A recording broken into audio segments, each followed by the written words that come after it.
Baik, Bapak izin masuk untuk kelas A dari kelompok 5. Izin Oke, share silakan. screen. Oke.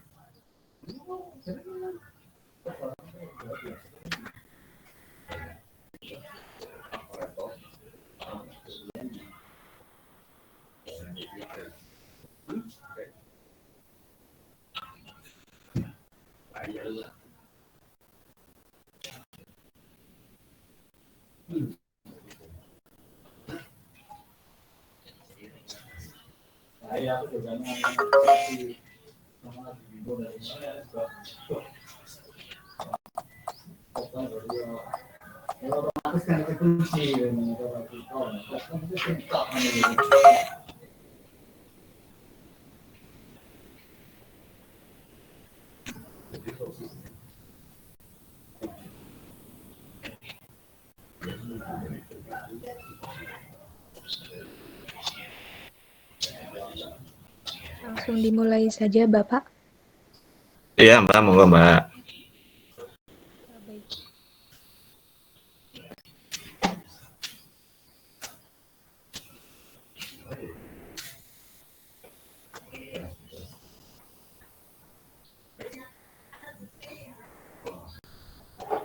Bismillahirrahmanirrahim. Saya buka sesi presentasi pada pagi hari ini dengan bacaan Quran Surat Az-Zariyat ayat 56. A'udzubillahi minasyaitonirrajim. Bismillahirrahmanirrahim.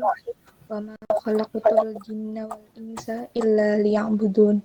Yang artinya, dan aku tidak menciptakan jin dan manusia melainkan supaya mereka mengabdi kepadaku.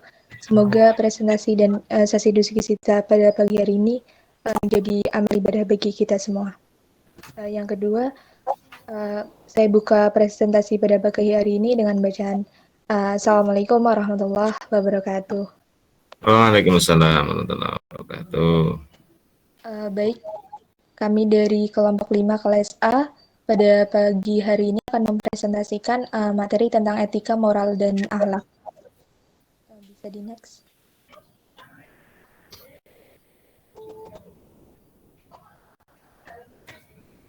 Dengan nama anggota kelompok Fitri Ademia Rahma dengan NIM K1B021029.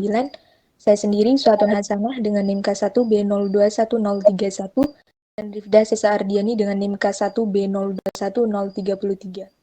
Oke, di next.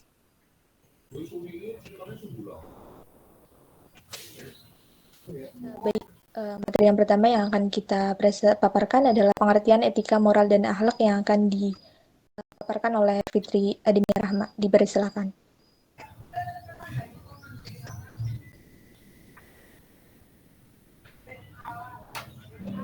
Baik, terima kasih atas kesempatannya. Yang pertama, mengenai pengertian etika. Etika adalah cabang filsafat yang mencari hakikat nilai-nilai baik dan jahat yang berkaitan dengan perbuatan dan tindakan seseorang, yang dilakukan dengan penuh kesadaran berdasarkan pertimbangan pemikiran.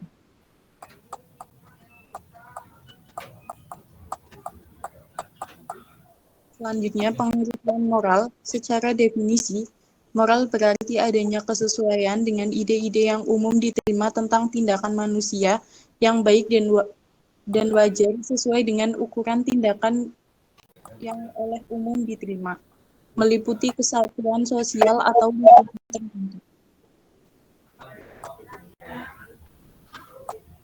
Selanjutnya, pengertian akhlak.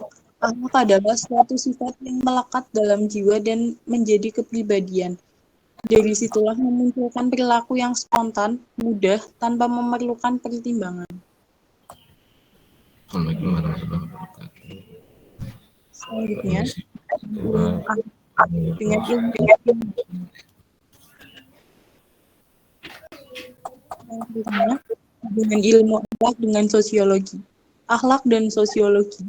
Keduanya saling berhubungan dikarenakan sosiologi mempelajari tentang tingkah laku, bahasa, agama, dan keluarga. Bahkan pemerintahan dalam masyarakat. Yang mana kesemuanya itu mengenai tingkah laku yang timbul dari kehendak jiwa atau akhlak.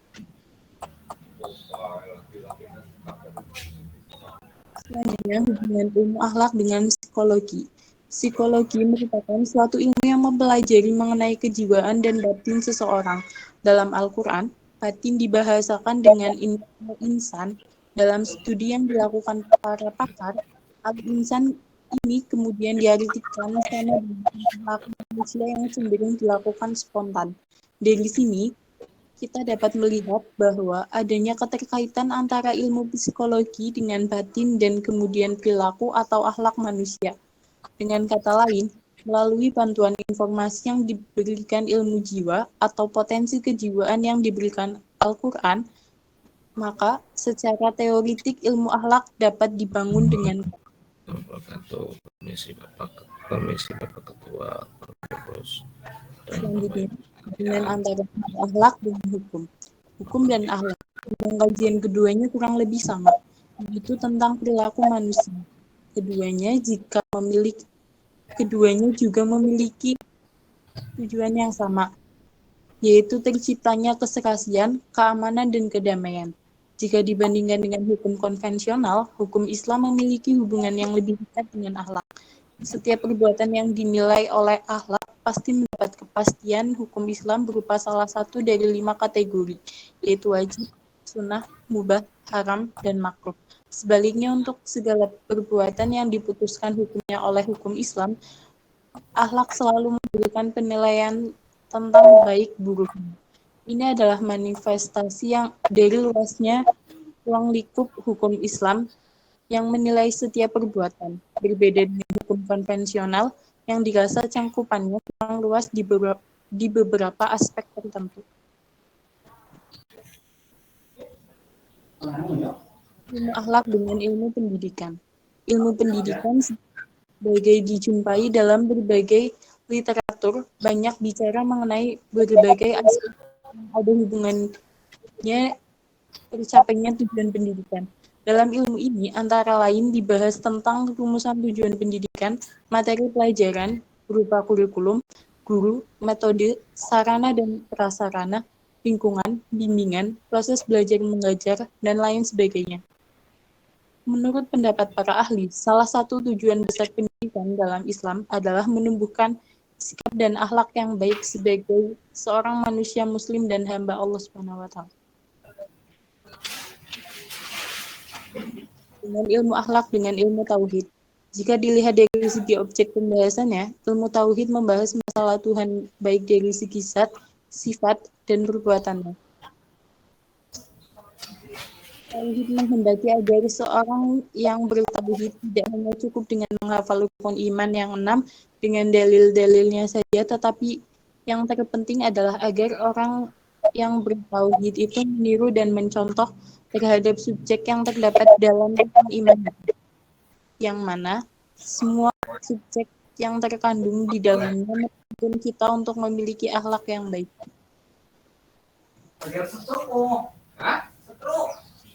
Selanjutnya, dengan ilmu akhlak dengan ilmu tasawuf adalah sebuah ilmu Islam yang memfokuskan pada aspek spiritual dari Islam. Dalam kaitannya dengan kehidupan manusia, tasawuf lebih mengutamakan kehidupan akhirat daripada kehidupan dunia, namun tidak menghilangkan salah satunya. Jika dipelajari dan diamalkan dengan benar, ilmu tasawuf ini yang kemudian mempengaruhi akhlak menjadi lebih baik.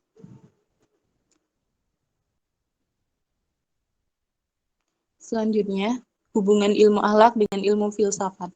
Filsafat sebagaimana diketahui adalah suatu upaya berpikir mendalam, radikal, sampai ke akar-akarnya, universal dan sistematik dalam rangka menemukan inti atau hakikat mengenai segala sesuatu, termasuk dalam hal ini tentang jiwa dan pikiran manusia, yang jika dikembangkan lebih dalam akan menjadi konsep akhlak.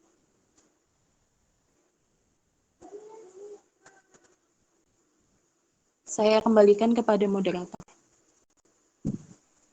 Baik, terima kasih. Yang kedua ada keutamaan akhlak mulia. Bisa di next.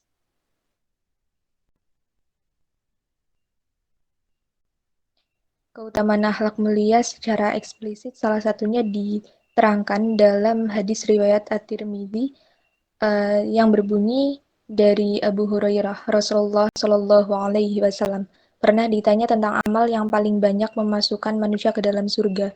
Rasulullah Shallallahu Alaihi Wasallam kemudian menjawab, takwa kepada Allah dan akhlak mulia.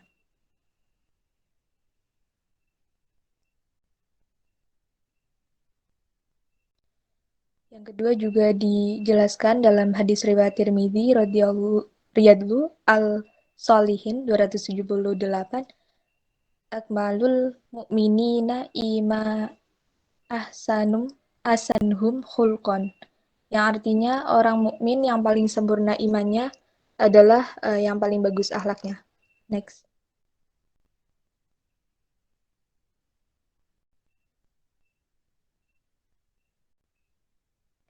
Kemudian ada keutamaan akhlak menurut sejarah itu mencatat bahwa para filsuf muslim tidak hanya berbicara filsafat semata tapi juga berbicara tentang akhlak.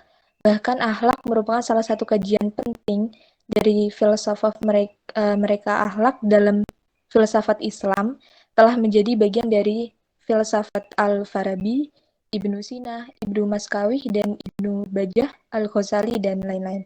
Next.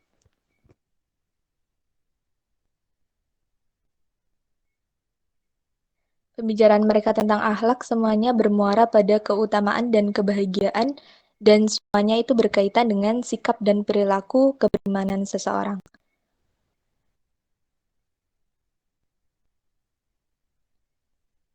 Baik, pada slide ini dijelaskan mengenai akhlak mulia menurut para filosof Muslim.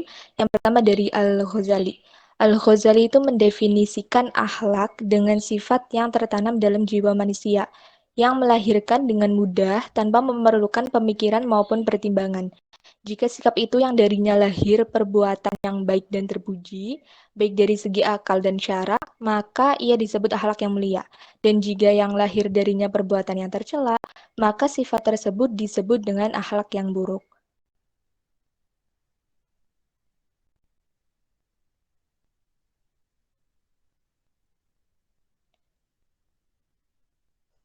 Yang kedua, menurut Ibnu Maskawih, Ibnu Maskawih di sini menolak pendapat sebagian para filosof Yunani yang mengatakan bahwa akhlak tidak dapat berubah karena berasal dari watak atau pembawaan. Namun akhlak dapat diperbaiki dengan menghilangkan sifat-sifat tercela yang ada dalam diri seseorang. Disinilah terletak tujuan pokok agama, yakni mengajarkan nilai-nilai akhlak mulia agar mereka menjadi baik dan bahagia dengan melatih diri untuk menghayatinya.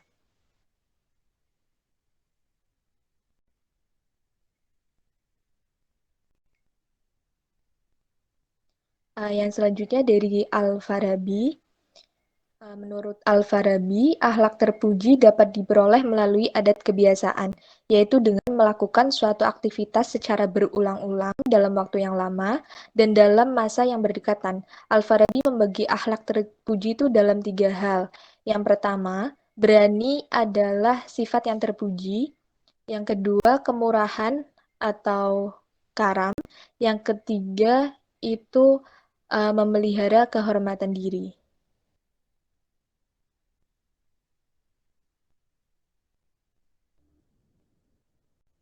Kemudian yang selanjutnya ada metode pencapaian akhlak mulia.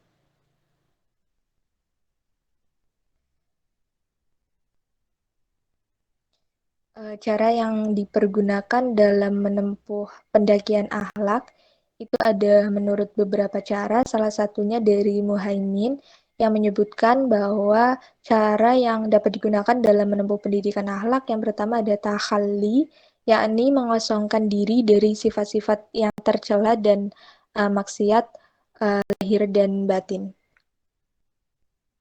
Kemudian dari ada tahalli, yakni mengisi dengan sifat-sifat terpuji atau mahmudah secara lahir dan batin. Yang selanjutnya adalah tajalli, yakni merasakan keagungan Allah Subhanahu wa taala.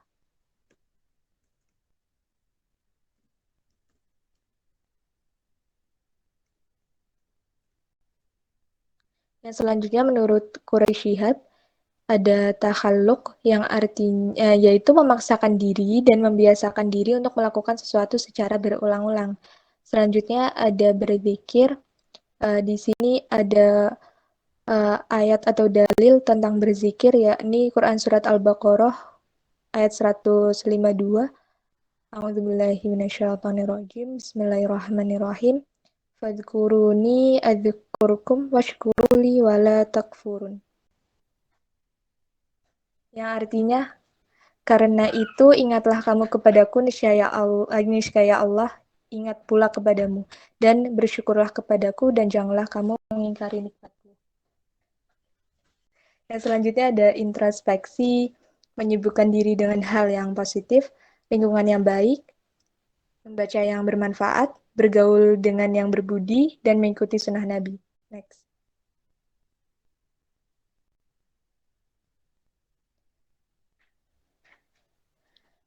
Kemudian ada ruang lingkup dan implementasi akhlak dalam kehidupan yang akan dipaparkan oleh Rifdah Sesardiani. Dipersilahkan. Baik, terima kasih. Akan saya lanjutkan ruang lingkup dan implementasi akhlak dalam kehidupan.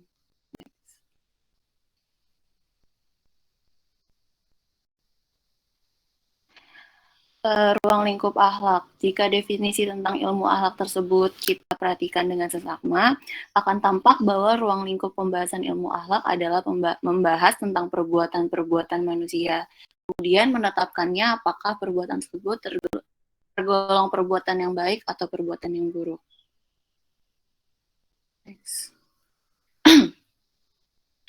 Sebelum kita bahas tentang ruang lingkup akhlak, ada baiknya kita mengenal akhlak mulia sosok panutan umumnya itu Rasulullah Shallallahu Alaihi Wasallam. Rasulullah selalu menghadapkan bersikap ramah. Dia tidak pernah memukul dengan tangannya kecuali beliau sedang berjuang di jalan Allah. Dia juga tidak pernah memotong pembicaraan orang lain karena itu dianggap tidak sopan. Dia juga tidak pernah membalas keburukan dengan keburukan dan selalu memaafkan. Selalu menjawab pertanyaan dengan jujur. Beliau tidak pernah mau kecuali dari orang yang juga beliau puji. Beliaulah yang akan mengungkapkan kemarahan paling keras jika ada larangan Allah. Lanjut, next.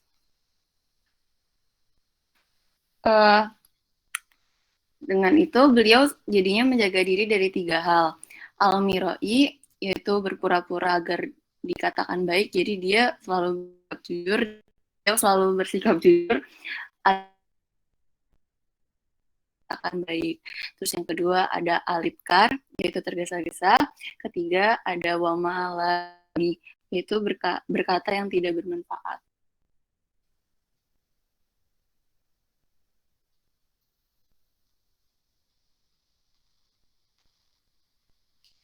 Yang dengan begitu beliau pantang melakukan 3 hal, yaitu mencela, mencari kesalahan orang, dan mengejek.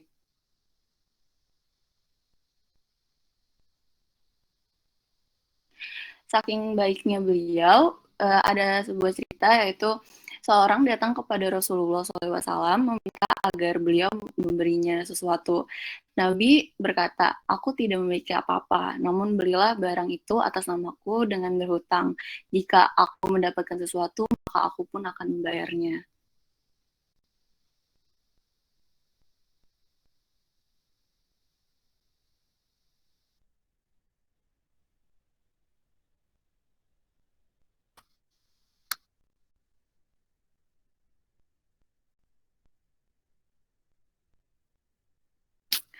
Rasulullah SAW, maaf, dengan akhlak mulia yang dimiliki Rasulullah ini, Rasulullah SAW berada di puncak akhlak manusia seluruhnya, dan karena akhlaknya pula menjadi konsideran dalam pengangkatan Nabi dan Rasul Allah umat Islam. Berkaitan dengan hal tersebut, Ibnul Arabi berpandangan bahwa setiap nabi adalah sumber bimbingan dan model manusia sempurna. Next.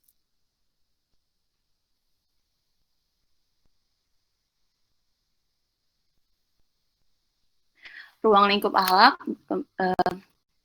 pokok-pokok dibahas dalam ilmu akhlak pada intinya adalah perbuatan manusia dan selanjutnya ditentukan kriterianya apakah itu baik atau buruk. Keberadaan ilmu akhlak sebagai sebuah ilmu disiplin agama sudah sejajar dengan ilmu-ilmu keislaman lainnya seperti tafsir, tauhid, fikih, sejarah Islam dan lainnya seperti yang tadi sudah kita bahas. Next.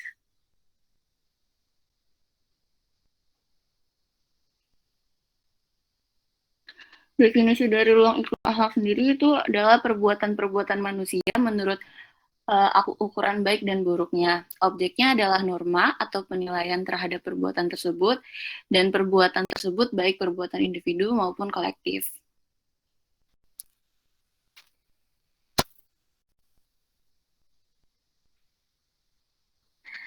Untuk implementasi akhlak ini,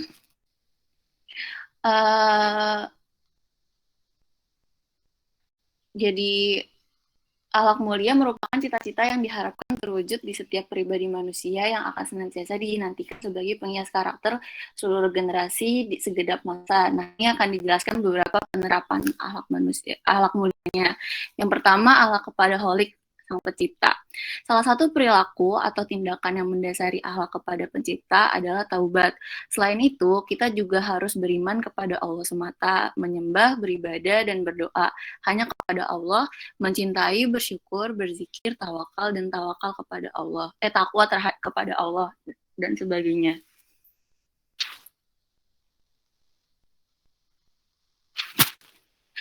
Kedua, ada akhlak kepada sesama. Untuk akhlak sesama muslim, penerapan akhlak sama muslim itu jika kita ingin dihargai oleh orang lain, maka kewajiban kita harus menghargai orang lain juga, menghormati orang yang lebih tua, menyayangi yang lebih muda, dan menjaga perkataan kita agar tidak membuat orang lain tersinggung. Untuk sesama non-muslim, ini juga berkaitan kepada etika sosial kita, bagaimana kita menghargai apa yang menjadi keyakinan mereka, menghargai ketika mereka melakukan upacara keagamaan, walaupun mereka hidup dalam minoritas, memberi bantuan bila mereka terkena musibah, dan sebagainya. Dan ketiga, itu ada akhlak kepada diri sendiri. Untuk mempertahankan kehormatan, harga diri, dan meningkatkan harkat dan martabat dalam hidup ini, kita memerlukan akhlak terhadap diri sendiri. Contohnya, menjaga kehormatan dan harga diri, memiliki dan memupuk sifat-sifat terpuji, taat menjalankan ajaran agama, dan mencari rezeki yang halal. Next.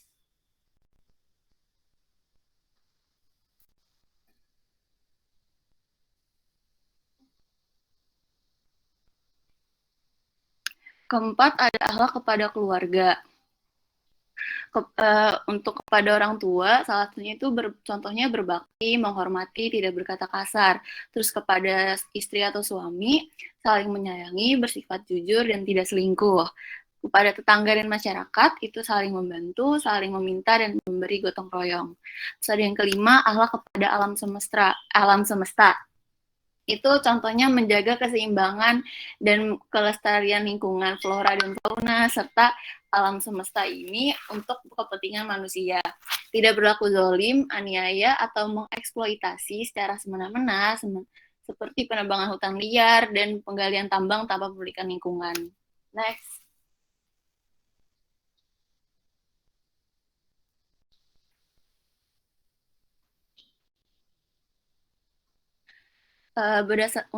Berdasarkan sifatnya, akhlak dibagi ada dua, yaitu akhlak mahmudah, akhlak terpuji. Nah, akhlak terpuji itu contohnya cinta dan beriman kepada Allah, taat beribadah, selalu menepati janji, berlaku sopan dalam ucapan dan perbuatan rendah diri. Ada akhlak mazmunah. Coba deh next, sorry.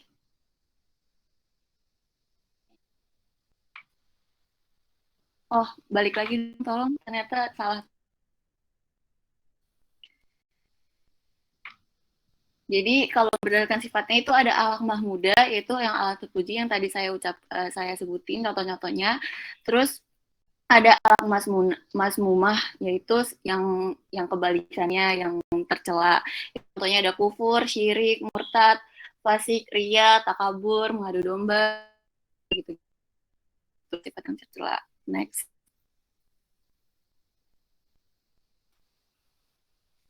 Nah, untuk kesimpulannya, dalam pandangan Islam, akhlak merupakan cermin dari apa yang ada dalam jiwa seseorang. Karena itu, akhlak yang baik merupakan dorongan dari keimanan seseorang. Sebab keimanan harus ditampilkan dalam perilaku nyata sehari-hari. Etika, moral, dan akhlak saling berkaitan, dan dengan mewujudkan akhlak, etika, dan moral yang baik, maka kita juga mengamalkan sifat Rasulullah. Next.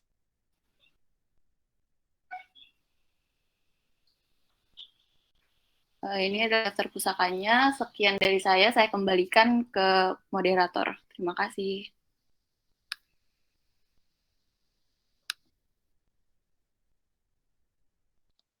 Terima kasih. Mungkin untuk presentasi dari kelompok 5 kelas A, saya cukupkan. Mungkin dilanjutkan dengan sesi tanya jawab seperti biasanya. Baik, saya tutup. Terima kasih. Wassalamualaikum warahmatullahi wabarakatuh.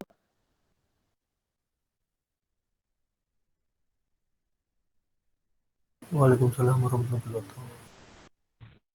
Waalaikumsalam warahmatullahi wabarakatuh.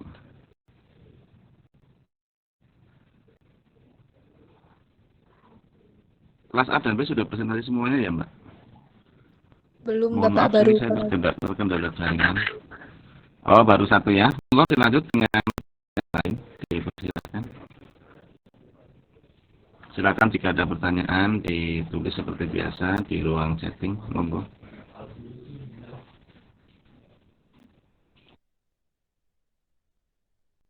Baik, Bapak izin bertanya, ini kita menunggu sesi tanya jawab terlebih dahulu atau Silakan yang bertanya untuk menuliskan di ruang chatting. Kemudian langsung dilanjutkan presentasi kelas. Tadi kelas apa nih? kelas A, Bapak? Kelas A. Berarti sekarang presentasi kelas B. Setelah itu nanti dilanjut dengan diskusi.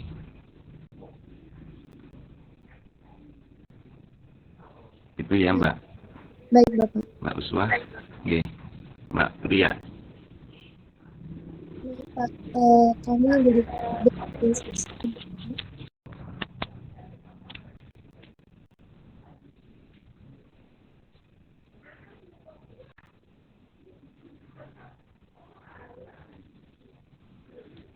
Silakan untuk kelas B.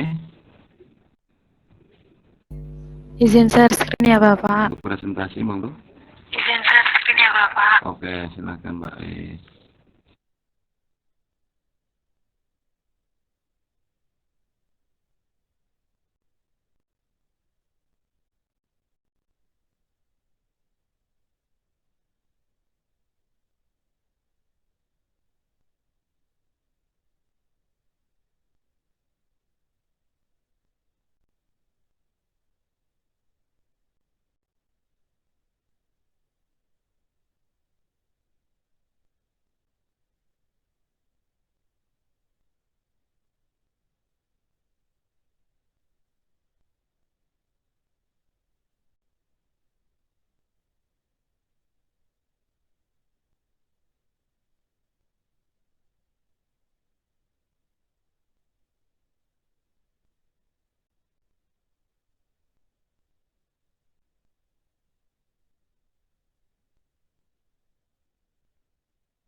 Oke, pertama-tama Assalamualaikum warahmatullahi wabarakatuh.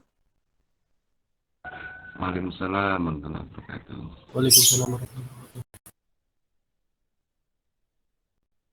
Sebentar, Bapak, share screen-nya hilang.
Baik, mohon maaf atas kendalanya. Saya ulangi. Assalamualaikum warahmatullahi wabarakatuh. Waalaikumsalam warahmatullahi wabarakatuh. Di kelompok 5 kelas B. Di sini saya sebagai moderator Priya Bella Prameswari akan membawakan presentasi tentang etika, moral, dan akhlak. Next. Tentunya saya tidak sendiri. Saya ditemani oleh anggota kelompok saya yang lainnya. Yang pertama Maimanah Melati dengan NIM K1B021026. Lalu Ilma Afikar Rashida dengan NIM K1B021028 dan saya sendiri Priya Bella Prameswari dengan NIM K1B021030. Next.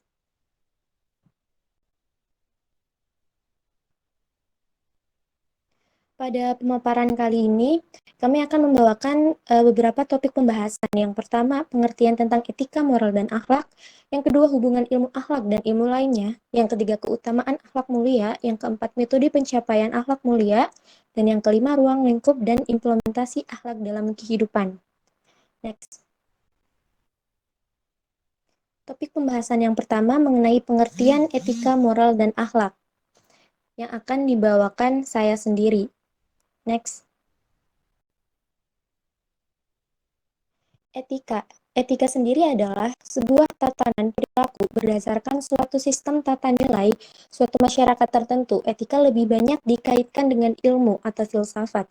Karena itu, yang menjadi standar baik dan buruk itu adalah akal manusia. Moral berasal dari bahasa Latin, mores, yang berarti adat kebiasaan. Moral selalu dikaitkan dengan ajaran baik buruk yang diterima umum atau masyarakat. Sedangkan akhlak sendiri berasal dari kata huluk, yang artinya perang atau tabiat.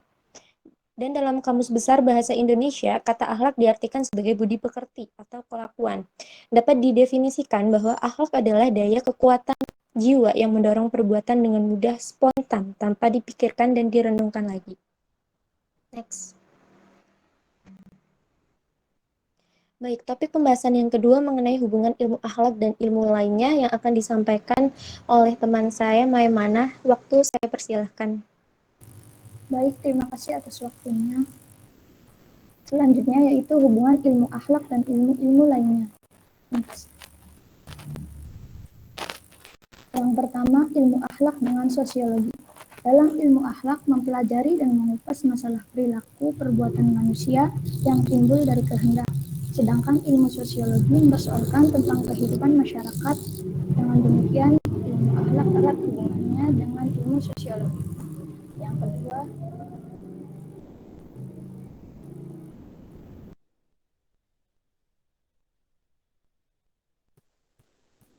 kedua, ilmu akhlak dengan psikologi.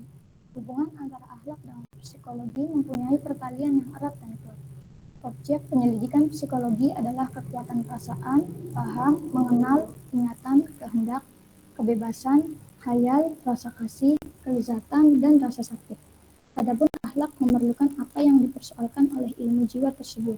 Dapat dikatakan bahwa ilmu jiwa adalah sebagai pendahuluan dalam ilmu akhlak. Next. 3. Ilmu akhlak dan ilmu hukum.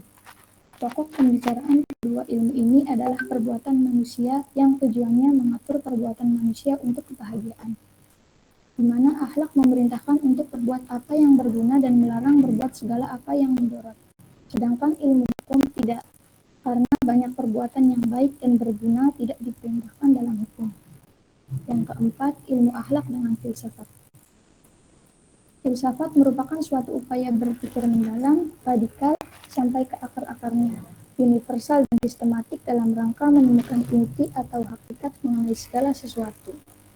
Pemikiran filsafat tentang jiwa manusia yang dikemukakan oleh Ibnu Sina tersebut menunjukkan bahwa dalam pemikiran filsafat terdapat sumber yang dapat dikembangkan menjadi konsep ilmu akhlak.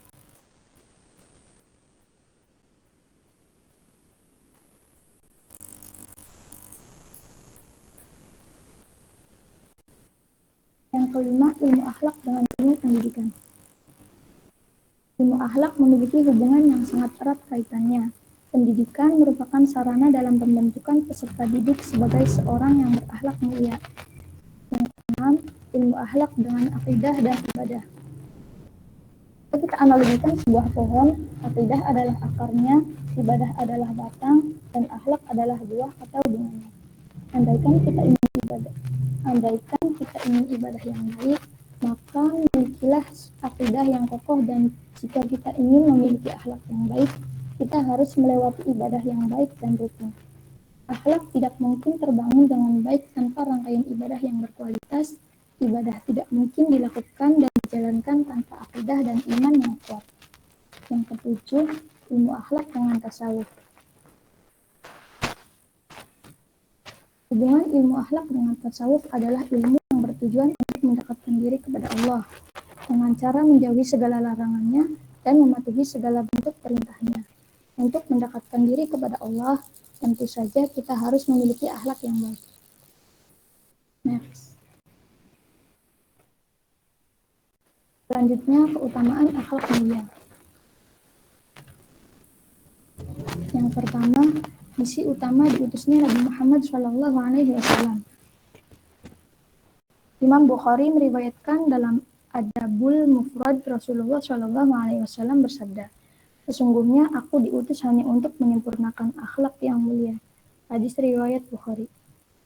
Yang kedua, cerminan keimanan. Akhlak yang mulia merupakan cerminan keimanan. Rasulullah SAW mengabarkan bahwa orang beriman yang paling sempurna imannya adalah yang terbaik akhlaknya. Dalam hadis ini yang diriwayatkan oleh Hakim, beliau bersabda, oleh orang beriman yang paling afdal adalah yang terbaik akhlaknya. Hadis riwayat Hakim. Yang ketiga, manusia terbaik adalah yang paling baik akhlaknya. Oleh karena akhlak yang baik merupakan ciri utama orang beriman yang paling sempurna imannya, maka orang yang memiliki akhlak baik juga merupakan manusia terbaik. Dalam hadis riwayat Bukhari dan Muslim, yang terbaik di antara kalian adalah yang paling baik akhlaknya. Yang keempat, Allah mencintai akhlak yang baik. Allah mencintai akhlak yang baik, artinya orang yang berakhlak baik juga dicintai oleh Allah Ta'ala. Hal ini dikabarkan oleh Nabi SAW melalui sabdanya, "Sesungguhnya Allah itu maha mulia, mencinta kemuliaan dan keluhuran akhlak." Yang kelima, Nabi Muhammad mencintai orang yang berakhlak baik. Orang yang berakhlak baik juga dicintai oleh Nabi Muhammad SAW. Rasulullah SAW mengabarkan tentang hal ini melalui sabdanya, "Hamba Allah yang paling aku cintai adalah orang yang terbaik akhlaknya." Yang keenam, paling berat dalam timbangan kebaikan. Akhlak yang baik memiliki bobot yang sangat berat dalam timbangan kebaikan seorang hamba.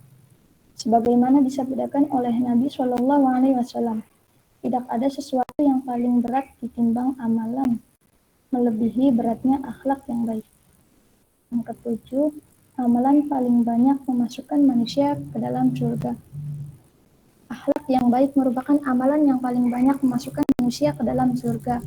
Sebagaimana disampaikan Rasulullah SAW ketika ditanya tentang amalan yang paling baik banyak memasukkan manusia ke surga, beliau mengatakan, takwa kepada Allah dan akhlak yang baik. Yang kedelapan, rumah di surga tertinggi bagi yang berakhlak baik. Orang yang berakhlak baik tidak hanya masuk surga, tapi di surga mendapatkan tertinggi bahkan berdekatan dengan Nabi. Sebagaimana dijelaskan di atas, Rasulullah SAW memberikan jaminan akan hal itu. Beliau bersabda, "Aku memberikan jaminan berupa rumah di surga, tempat tertinggi dalam surga bagi orang yang berakhlak baik." Yang kesembilan, menggapai derajat sholat malam dan puasa sunnah. Sebagaimana disampaikan Nabi melalui sabdanya, "Sesungguhnya seseorang dengan akhlak yang baik dapat menggapai kedudukannya orang yang rajin sholat malam dan puasa sunnah di siang hari." Hadis riwayat Abu Daud dan Hakim. Sholat malam dan puasa sunnah memiliki keutamaan yang sangat besar. Namun dengan akhlak yang baik, seseorang dapat mencapai derajat seperti kedudukan orang yang sholat malam dan puasa sunnah. Sesungguhnya, yang lebih utama dan sempurna memadukan akhlak yang baik dengan puasa sunnah dan sholat malam. Selanjutnya, waktu saya kembalikan ke moderator. Baik, next. Topik selanjutnya akan dibawakan oleh teman saya, Ilma Afkar Roshida. Waktu saya persilahkan.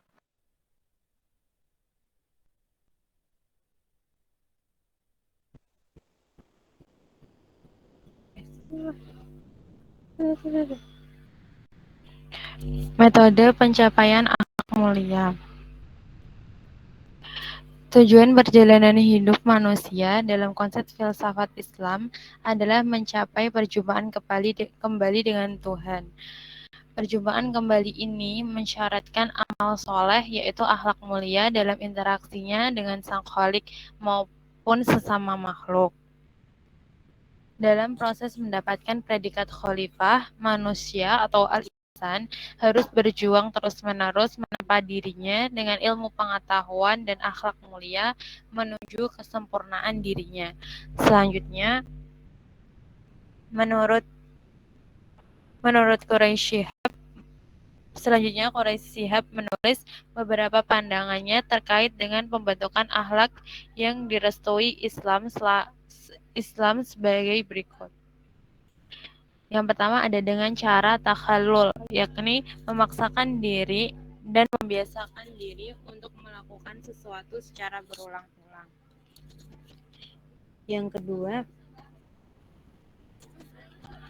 di antara pakar tasawuf, salah satu cara yang mereka lakukan adalah berzikir, mengingat dan menyebut-nyebut nama Allah sambil merenungkan kebesaran dan aneka nikmat Allah.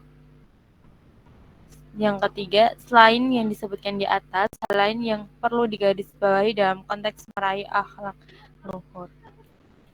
Lalu ada 3 cara yang dipergunakan dalam menempuh pendakian akhlak, yaitu yang pertama ada takhalli, yakni mengkosongkan diri dari sifat-sifat yang tercela dan maksiat lahir batin. Para ahli mengatakan at-takhalli bil akhlaqis syai'ah, yang artinya mengosongkan diri dari sifat tercela. Melalui metode ini, seseorang dituntut menghindarkan diri dari sifat-sifat mazmumah atau tercela. Lalu yang kedua ada tahalli, yakni mengisi dengan sifat-sifat terpuji atau mahmudah secara lahir batin. Para ahli mengatakan at-tahalli bil akhlaq al-karimah, yang artinya mengisi dengan sifat yang baik.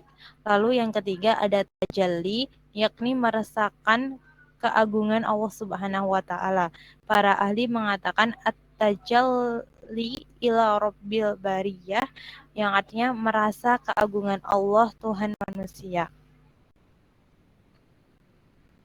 Lalu ruang lingkup dan implementasi akhlak dalam kehidupan.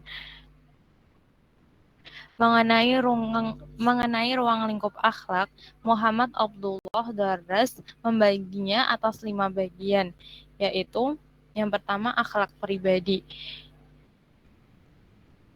Yang kedua ada akhlak pribadi yang meliputi yang diperintahkan atau awamir, yang dilarang, yang diperbolehkan, dan akhlak dalam keadaan darurat. Lalu yang kedua ada akhlak berkeluarga, yaitu yang terdiri dari kewajiban antara orang tua dan anak, kewajiban suami istri, serta kewajiban terhadap karib kerabat. Lalu yang ketiga ada akhlak bermasyarakat, yang meliputi yang dilarang, yang diperintah-perintah, dan kaidah-kaidah adab. Lalu yang keempat ada akhlak bernegara, yaitu mengenai hubungan antara pemimpin dan rakyat, serta hubungan luar negeri. Lalu yang kelima dan terakhir itu ada akhlak beragama, yaitu kewajiban terhadap Allah Subhanahu wa taala dan kewajiban terhadap Rasulullah. Menurut sistematika yang lain, ruang lingkup akhlak itu terdiri dari Yang pertama ada akhlak terhadap Allah Subhanahu wa taala, yang kedua ada akhlak terhadap Rasulullah sallallahu alaihi wasallam, lalu yang ketiga ada akhlak pribadi, yang keempat akhlak dalam berkeluarga, lalu yang kelima ada akhlak bermasyarakat, serta yang keenam atau terakhir itu akhlak bernegara. Al-Hindi Al-Muttaqi membagi akhlak berdasar sifat dan objeknya menjadi dua bagian, yaitu yang pertama ada akhlak mahmudah atau akhlak terpuji, atau yang sering disebut dengan akhlak karimah atau akhlak mulia. Lalu yang kedua ada akhlak mazmumah atau akhlak tercela, atau sering disebut dengan akhlak sayyi'ah atau akhlak yang jelek. Nah, sedangkan berdasarkan objeknya, akhlak itu dibagi menjadi dua. Yang pertama itu ada akhlak pada kholik, yaitu akhlak kita kepada sang kholik, yaitu Allah Subhanahu wa taala. Lalu yang kedua ada akhlak kepada makhluk, yang berisi yang termasuk akhlak terhadap Rasulullah, terhadap keluarga, terus sesama, dan terhadap lingkungan alam. Sekian waktu saya kembalikan ke moderator. Baik, terima kasih kepada Saudara Ilma yang telah menyampaikan pemaparan. Sudah berakhir presentasi kali ini. Izinkan saya untuk menyampaikan tentang kesimpulan yang dapat diambil dari presentasi kali ini. Kesimpulan yang dapat diambil, semoga dari pemaparan ini kita bisa lebih mengerti mengenai etika, moral, dan akhlak. Dan sesungguhnya manusia terbaik adalah yang paling baik akhlaknya. Oleh karena itu, dengan pemaparan kali ini, semoga kita dapat mengamalkan akhlak yang mulia. Amin, amin. Di sini kita dapat melihat daftar pustaka yang kami gunakan, antara lain buku ajar PAI, dan beberapa referensi dari internet. Baik, next.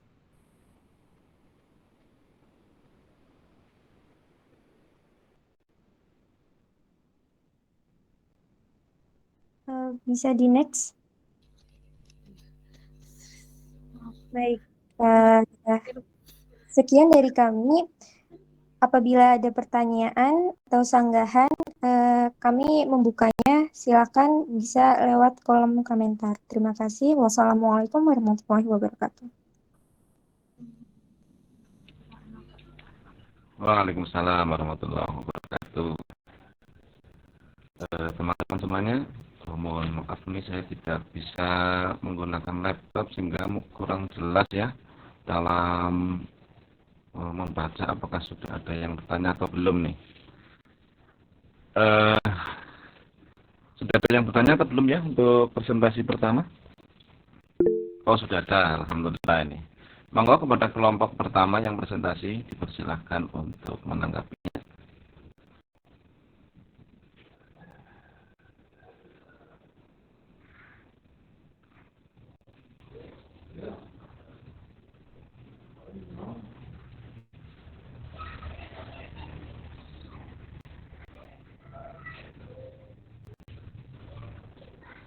Halo, tes.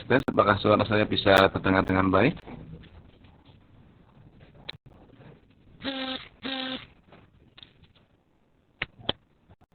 Halo, tes. Apakah suara saya bisa terdengar dengan baik? Terdengar, Pak. Oke, terima kasih. Alhamdulillah. Baik, teman-teman, monggo. Yang presentasi pertama ya untuk menjawab pertanyaan dari yang sudah ada. Dan nanti saya persilakan juga untuk saling berbagi ya, baik yang presentasi kelompok pertama, kelas A ataupun kelas B, nanti boleh menambahkan jawaban atau boleh melengkapi jawaban dari pertanyaan yang sudah ada.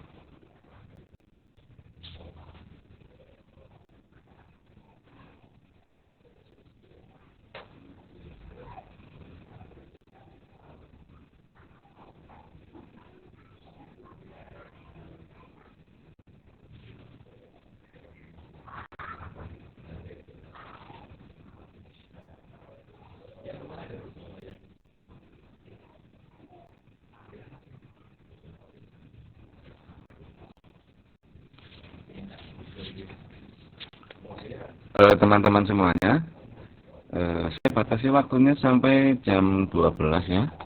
Jadi masih ada 16 menit. Setelah itu saya akan menambahkan beberapa poin ya, untuk melengkapi dari presentasi yang sudah dilakukan oleh teman-teman. Baik, monggo kelas A, disilahkan untuk menanggapinya. Baik, izin masuk Bapak. Oke, silakan. Saya Suatu Nasana dengan nomor B021031.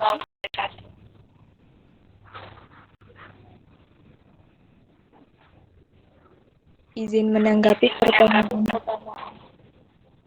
Mohon maaf Bapak, mungkin bisa di-mute, suara saya menggema. Monggo Mbak, nggak masalah. Iya Bapak. Izin menanggapi pertanyaan dari Muammar.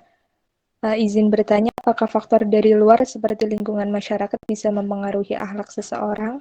Jika iya, lingkungan masyarakat yang seperti apa yang mendukung mahasiswa agar memiliki akhlak yang baik?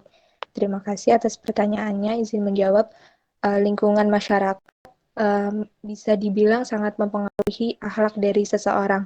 Jadi ketika seseorang itu tumbuh di lingkungan yang baik, maka akhlaknya juga akan ikut baik, dan ketika tumbuh di lingkungan yang notabene-nya kurang baik, maka juga mempengaruhi akhlak maupun pertumbuhannya. Itu yang menjadi dasar kita, bagaimana kita bisa memilih pergaulan, memilih teman, agar lingkungan yang kita pilih memberikan dampak positif bagi kita sendiri. Kemudian seperti lingkungan masyarakat seperti apa yang mendukung mahasiswa agar memiliki akhlak yang baik? Pastinya lingkungan mahasiswa yang memiliki akhlak mahmudah, akhlak yang baik, yakni akhlak yang tadi telah dipaparkan dalam sesi presentasi, dengan saling mengingatkan akan agama, kemudian saling memberikan dukungan, support untuk lebih produktif misalnya, dan lain sebagainya. Seperti itu Muammar. Terima kasih.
Izin masuk Bapak, saya Rifli Ardiani dari kelas A dengan NIM K1B021033 ingin menjawab pertanyaan Julia.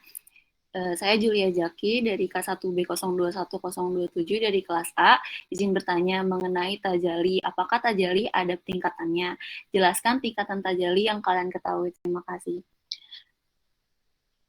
Jadi tajali ini mempunyai 4 tingkatan, yaitu yang pertama ada tajali af'al, yaitu tajali Allah pada perbuatan seseorang. Artinya segala aktivitas itu disertai kuadratannya dan ketika itu dia melihatnya. Kedua ada tajali asma, yaitu lenyapannya seseorang dari dirinya dan bebasnya dari genggaman sifat-sifat kebaruan dan lepasnya dari ikatan tubuh kasarnya. Dalam tingkatan ini tidak ada yang terlihat kecuali hanya zat as-sirfah, hakikat gerakannya. Gerakan bukan melihat asma. Ketiga ada tajalli sifat, yaitu menerimanya seseorang hamba atas sifat-sifat ketuhanannya. Artinya Tuhan mengambil tempat padanya tanpa hulul zatnya. Terus keempat ada tajalli zat, yaitu apabila Allah menghendaki adanya tajalli atas hambanya yang memfana akan dirinya, maka bertempat padanya karunia ketuhanan yang bisa berupa sifat dan bisa pula berupa zat. Disitulah terjadi ketunggalan yang sempurna dengan fananya, maka yang baka hanyalah Allah. Dalam pada itu hamba tetap berada dalam situasi masih walaya, yakni dalam wujud Allah semata. Sekian dari saya.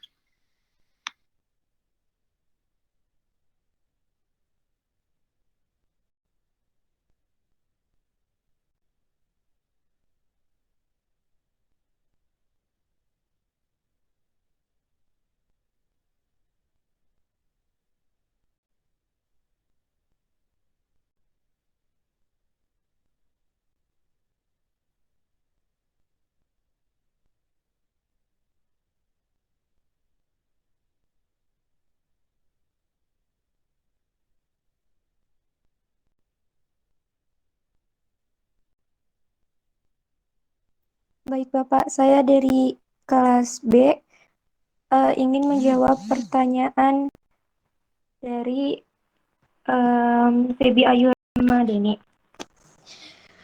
Pertanyaannya adalah, sebelumnya saya berada dalam Permaswari dengan NIM K1B021030.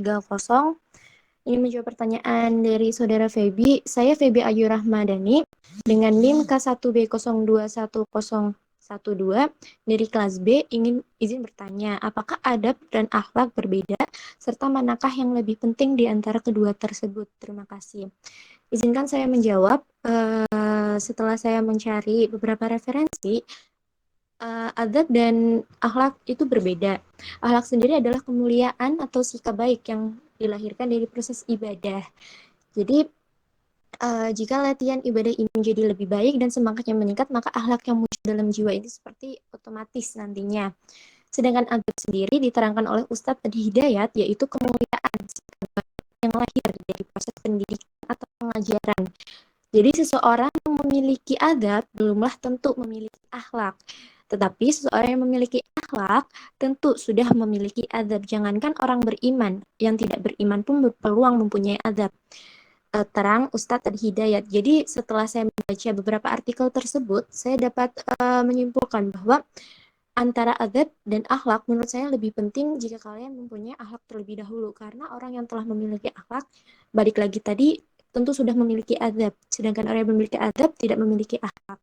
Itu belum tentu memiliki akhlak. Jadi menurut saya seperti itu keterkaitan antara adab dan akhlak. Kepada saudara Febi, apakah bisa diterima? Baik, bisa diterima. Cukup jelas penjelasannya. Terima kasih. Baik, sama-sama. Terima kasih kembali telah memberikan pertanyaan.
Ayo dilanjut teman-teman.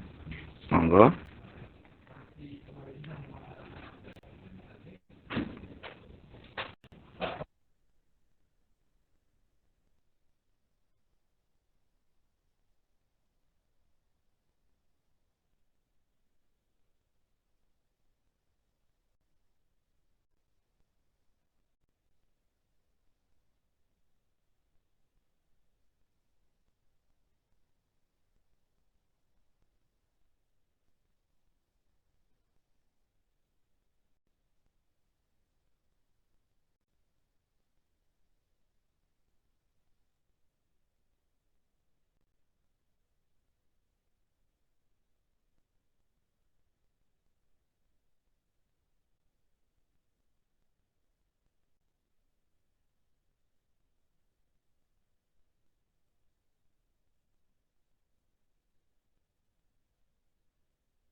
Halo teman-teman, apakah mau ditambahkan lagi jawabannya?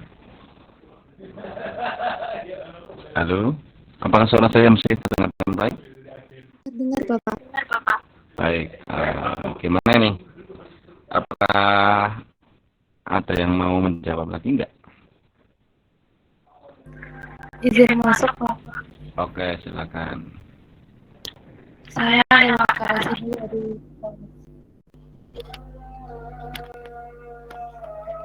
Saya akan menjawab pertanyaan dari Rahman Novazaki. Ya, ini tadi sudah dijelaskan tentang akhlak bernegara, itu ada hubungan antara pemimpin dan rakyat, serta hubungan luar negeri. Pertanyaannya adalah, apa saja contoh implementasi dari akhlak bernegara tersebut? Jadi, contoh dari akhlak bernegara itu meliputi musyawarah, lalu menegakkan keadilan, amar ma'ruf nahi munkar, dan hubungan pemimpin dan yang dipimpin. Jadi hubungan pemimpin dan yang dipimpin ini bisa kita lihat dari kegiatan pilkada, terus pilpres seperti itu ya, pemilihan DPR dan lain. Gitu, Rahma, apa bisa diterima? Terima kasih. Iya, bisa diterima. Terima kasih. Sama-sama.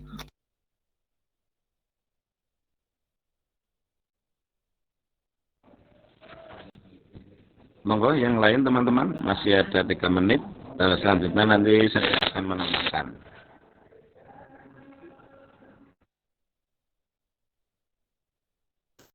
Baik, Bapak. Selanjutnya saya akan menjawab pertanyaan dari Dia Cita Amru. Saya Dia Cita Amru dengan NIM K1B021011 dari kelas A, izin bertanya. Tadi sudah dijelaskan mengenai hubungan ilmu akhlak dengan ilmu lainnya. Pertanyaan saya, bagaimana hubungan antara moral dan agama? Terima kasih sebelumnya. Kita harus bisa berpegang teguh terhadap keyakinan yang kita miliki. Nah, sebagai umat muslim, kita percaya akan adanya Tuhan yang menciptakan alam semesta ini dengan kuasa dan kehendak Allah Subhanahu wa Ta'ala. Bagaimana Dia Cita Amru? Apakah ada fikir? Baik, terima kasih atas jawabannya.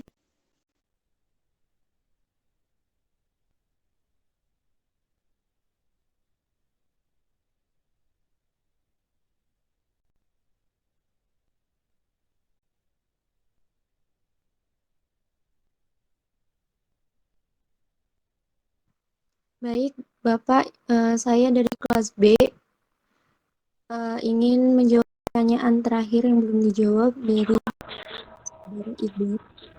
Ya, silahkan. Ya, saya berada dalam B1B021030. Dengan pertanyaan Iqbal, saya Iqbal Ramdhanu Trenggono dengan NIM 060 dari kelas B. Izin bertanya, apa pengertian dari tasawuf dan jelaskan hubungan antara tasawuf dengan akhlak. Terima kasih. Baik, saya akan menjawab. sepengertian saya, jadi Abu Dinata dalam bukunya yang berjudul Akhlak Tasawuf mengatakan bahwa bertasawuf pada hakikatnya merupakan melakukan serangkaian kegiatan ibadah seperti sholat, puasa, haji, zikir, dan lain sebagainya yang tujuannya adalah untuk mensucikan diri dari perbuatan yang tercela dan menghias diri dengan perbuatan yang terpuji. Dalam rangka mendekatkan diri kepada Allah, dengan demikian untuk mencapai tujuan dari tasawuf tersebut, manusia harus terlebih dahulu memiliki akhlak yang baik. Jadi dapat disimpulkan bahwa hubungan ilmu akhlak dengan ilmu tasawuf sendiri adalah ilmu yang bertujuan untuk mendekatkan diri kepada Allah dengan cara menjauhi segala larangannya dan mematuhi segala bentuk perintahnya. Untuk mendekatkan diri kepada Allah, tentu saja kita harus memiliki akhlak yang baik. Begitu hubungan antara tasawuf dengan akhlak. Kepada Iqbal Ramdhanu, apakah bisa diterima? Bisa diterima. Terima kasih. Baik, terima kasih kembali atas pertanyaannya. Baik, Bapak.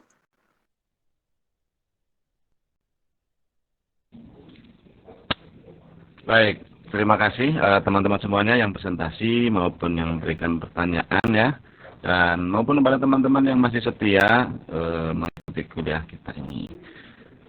Sebelumnya saya mulai dulu ya teman-teman. Assalamualaikum warahmatullahi wabarakatuh. Mari kita lanjut bersama dengan baca basmalah bersama, monggo. Bismillahirrahmanirrahim. Bismillah, alhamdulillah, salatu wassalamu ala rasulillah wa ala alihi wa sahbihi wa mawalah, la hawla wa la quwata illa billah, amma ba'd. Teman-teman semuanya, sesi ini kita mengkaji tentang etika moral dan akhlak. Sebelum saya sampaikan tambahannya, saya sudah minta kepada teman-teman, kepada Mbak Uswatun kalau nggak salah ya, untuk mengirim pertanyaan dari teman-teman ke saya melalui WA, karena kebetulan saya sekarang ini sedang ada kegiatan kegiatan kesenian ya, kesenian di Kabupaten Banyumas. Jadi saya di tempat lain dan kebetulan sinyalnya agak terganggu, mohon maaf sekali. Jadi pertanyaan itu nanti dikirim ke saya oleh Mbak Uswatun. Nah, kemudian jika ada yang belum terjawab, insya Allah pada sesi yang akan datang akan kita sampaikan, insya Allah ya. Tapi yang jelas pertanyaan dari teman-teman sudah terekam untuk saya catat dengan baik sebagai bagian dari aktivitas perkuliahan teman-teman pada siang ini. Baik, kembali kepada materi, saya akan menambahkan sedikit tentang etika moral dan akhlak.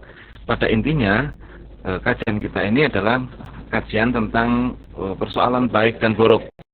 Baik dan buruk itu bisa dinilai atau ditakar dari kebaikan agama, standarnya adalah agama, yang itu kemudian namanya akhlak. Kemudian standarnya adalah akal pikiran, itu namanya etika. Kemudian ada yang menggunakan baik buruk itu standarnya standar adat istiadat atau kebiasaan dari masyarakat. Itu yang kemudian kita kenal dengan moral. Misalnya begini teman-teman, ada mahasiswa matematika yang gondrong misalnya ya. Nah, kalau mahasiswa matematika yang gondrong, laki-laki loh ini, laki-laki gondrong. Kemudian ada mahasiswa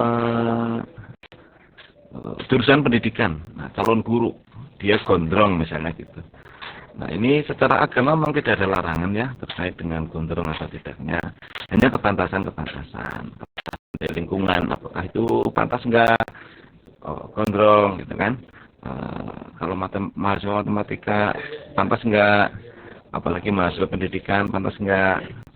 Mungkin berbeda ketika yang gondrong itu adalah mahasiswa filsafat barangkali ya. Mahasiswa jurusan filsafat mungkin bukan hanya gondrong, mungkin juga gundul ya teman-teman ya. Mungkin nah, ketika kita sebagai orang beriman ya, maka apapun istilahnya, apakah menggunakan etika atau moral atau apalagi akhlak ya, tentu dasarnya adalah keimanan kita.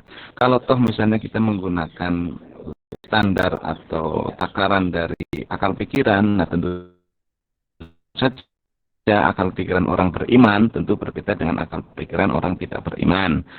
Kemudian ketika kita melaksanakan kebaikan didasarkan pada kebiasaan masyarakat. Nah, karena masyarakatnya adalah masyarakat yang iman, nah maka insya Allah kebiasaan-kebiasaan itu atau adat istiadat itu juga didasarkan pada keimanan. Lalu apakah akal pikiran kemudian adat istiadat bisa dijadikan sebagai sumber? Nah, maka jawabannya adalah boleh. Ketika tidak ada petunjuk-petunjuk yang khusus di dalam Islam, maka akal pikiran dan adat istiadat yang tidak bertentangan dengan ajaran agama, maka itu boleh dilakukan. Saya kira sederhananya seperti itu, teman-teman. Nah, kemudian secara spesifik kita membahas masalah akhlak ya, teman-teman. Begini, akhlak itu adalah terkait juga dengan secara bahasa itu kata kholaqo yang berarti menciptakan, kemudian bisa berarti kholaqo ya khuluqon ya. Jadi kemudian ada makhluk, dan ada kholik. Nah, kholik ini artinya adalah pencipta. Jadi maksudnya begini, bahwa Allah Subhanahu wa taala yang merupakan pencipta kita semuanya, zat pencipta kita, menciptakan kita manusia. Nah, maka kita sebagai manusia ini harus bisa menyesuaikan atau makhluk ya. Nah, kita sebagai makhluk harus makhluk gitu ya. Berbeda cara membacanya, tetapi maknanya juga berbeda.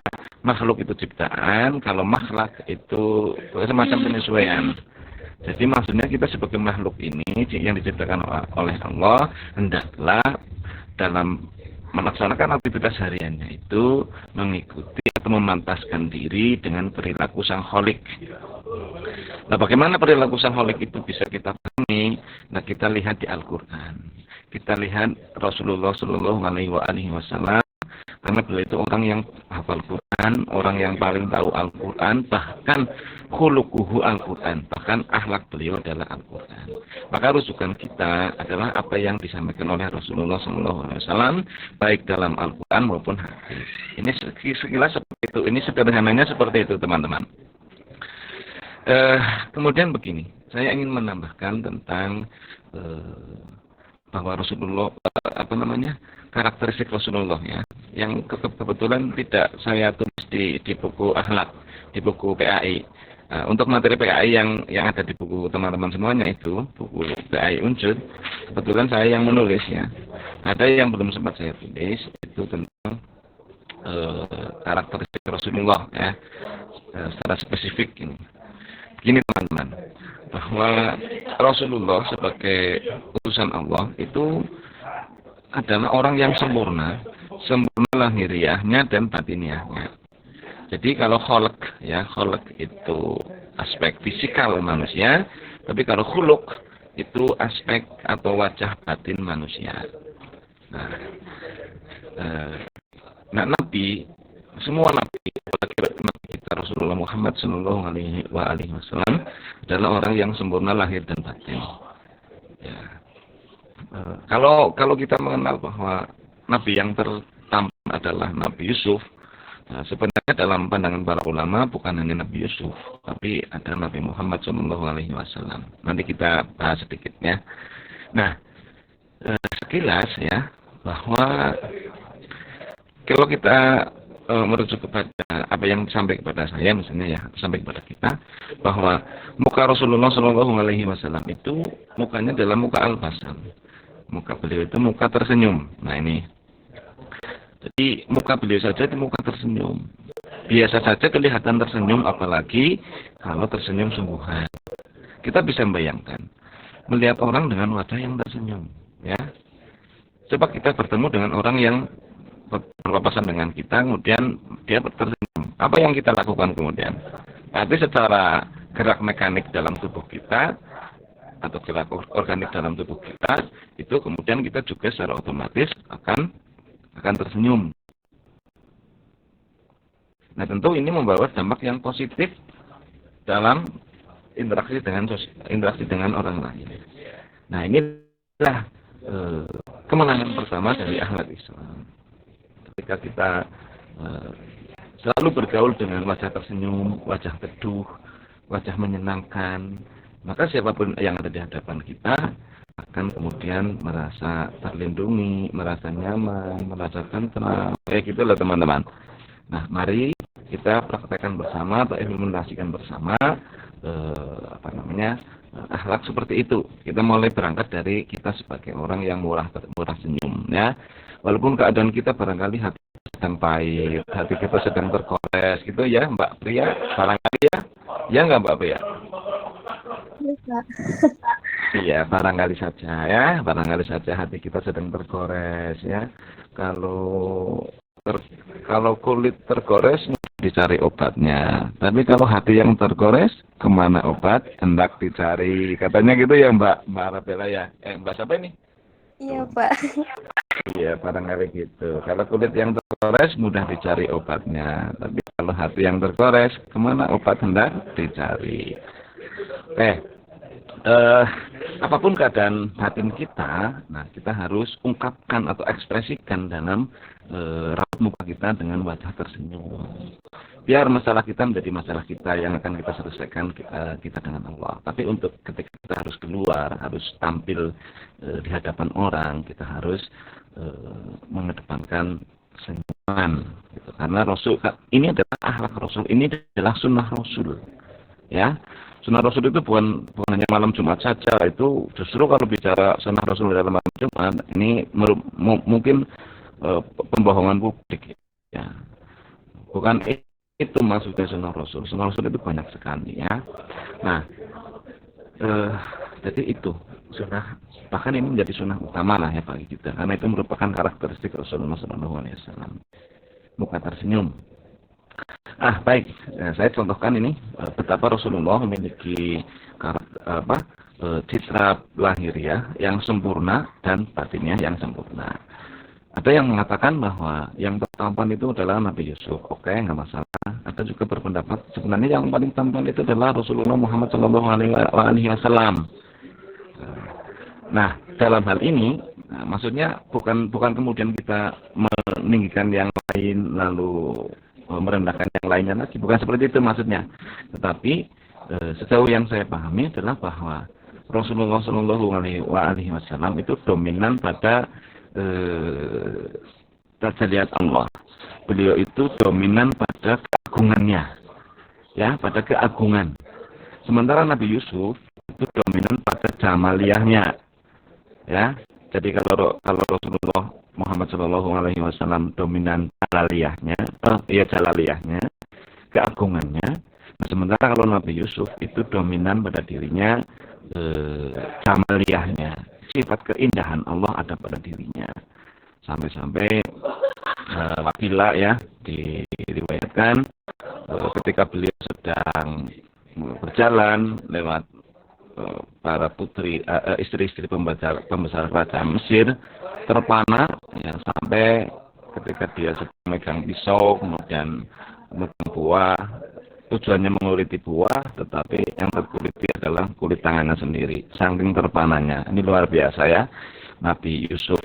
Nah, Nabi Muhammad SAW juga memiliki sifat seperti itu, namun dominannya bukan keindahannya tetapi keagungannya.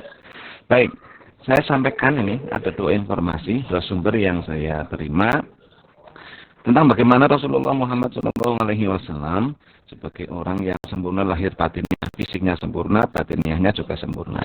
Ya, mari kita perhatikan dengan seksama teman-teman, bahwa Nabi Muhammad SAW adalah seorang yang sangat anggun, yang wajahnya bercahaya bagaikan bulan purnama di saat sempurnanya. Badannya tinggi sedang, postur tubuhnya tegap, rambutnya ikal dan panjang yang tidak melebihi daun telinganya. Warna kulitnya terang, dahinya luas, alis memanjang halus, bersambung dan indah. Sepotong urat halus membelah kedua alisnya yang akan tampak timbul di saat marahnya. Hidungnya mancung sedikit membengkok, yang di bagian atasnya berkilau cahaya, janggutnya lebat, pipinya halus, matanya hitam, mulutnya sedang, giginya putih tersusun rapih, dadanya bidang dan berbulu ringan, lehernya putih, bersih, dan kemerah-merahan. Perutnya rata dengan dadanya. Bila berjalan, jalannya cepat laksana orang yang turun dari atas. Bila menoleh, seluruh tubuhnya menoleh. Pandangannya lebih banyak ke bumi ketimbang langit. Dan banyak merenung. Beliau mengiringi sahabat-sahabatnya di saat berjalan. Dan beliau pula yang memulai salam. Ini membicarakan tentang sifat fisik, tapi juga sebagian sifat batiniah beliau, karakteristik beliau, akhlak beliau. Kemudian dalam riwayat yang lain disampaikan beliau Rasulullah Muhammad Shallallahu Alaihi Wasallam bukan orang yang terlalu tinggi dan tidak pula terlalu pendek. Orang yang berperawakan sedang-sedang, tidak pula kurus, wajahnya sedikit oval, bola matanya sangat hitam, bulu dadanya lembut, tidak ada bulu-bulu di badan, telapak tangan dan kakinya tebal. Jika berjalan seakan-akan sedang berjalan di jalanan yang menurun atau cepat. Jika menoleh seluruh badannya menoleh. Nah ini sudah terkait dengan karakter ya. Jadi kalau beliau menoleh dipanggil, beliau itu totalitas ya. Bukan hanya tangannya saja yang melambai, tapi juga mukanya melambai, bahkan badannya pun ikut bergerak. Ini karakteristik beliau. Artinya beliau sangat peduli dengan orang yang lain. Kemudian di antara kedua bahunya ada cincin nubuwah, yaitu cincin kenabian. Telapak tangannya yang bagus, dadanya yang paling bidang, yang paling jujur bicaranya. Nah ini teman-teman, yang paling jujur bicaranya, yang paling memenuhi perlindungan, yang paling lembut peranginya, yang paling mulia pergaulannya. Siapapun yang tiba-tiba memandangnya, tentu segan kepadanya. Siapapun yang bergaul dengannya, tentu akan mencintainya. Kemudian dia berbicara lagi, aku tidak pernah melihat orang seperti beliau sebelum maupun sesudahnya. Nah inilah sebagian kecil dari karakter yang bisa kita sampaikan pada sesi ini untuk menambah apa yang tadi sudah dipresentasikan oleh teman-teman. Sebenarnya materi ini sangat luas ya. Kalau di dalam perguruan tinggi keislaman ini menjadi satu mata kuliah tersendiri, paling tidak 1-2 ya, karena saking luasnya jangkauan. Namun di sini yang disampaikan hanya sekedar pengantar saja. Mudah-mudahan dari pengantar ini kemudian saudara terbuka, bangkit semangatnya, lalu untuk mencari menambah referensi dari yang lain. Saya kira seperti itu teman-teman semuanya, Mbak Pria dan kawan-kawan, Mbak Usmatun dan kawan-kawan ya. Mohon maaf sekali. Mungkin saya sesi ini kurang maksimal, mudah-mudahan pada sesi yang akan datang lebih maksimal lagi. Saya kira seperti itu teman-teman semuanya. Tambahan dari saya yang pada intinya, marilah kita utamakan akhlak ya. Kita utamakan akhlak, sebab akhlak ini di atas orang yang berilmu. Apapun di hadapan Allah dan di hadapan manusia.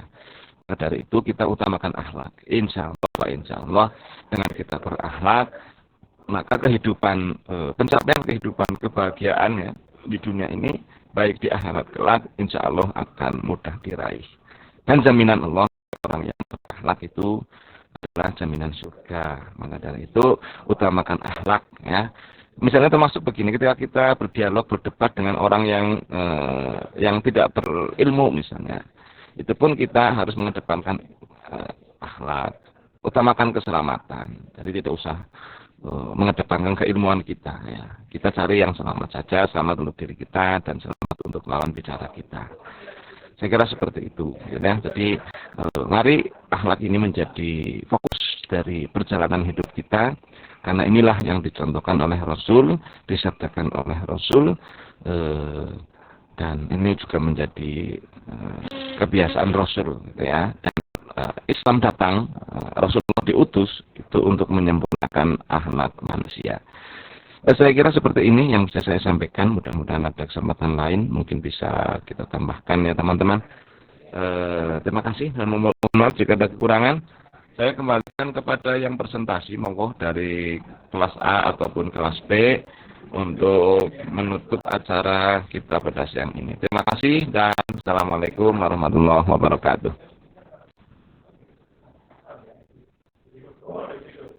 Waalaikumsalam warahmatullahi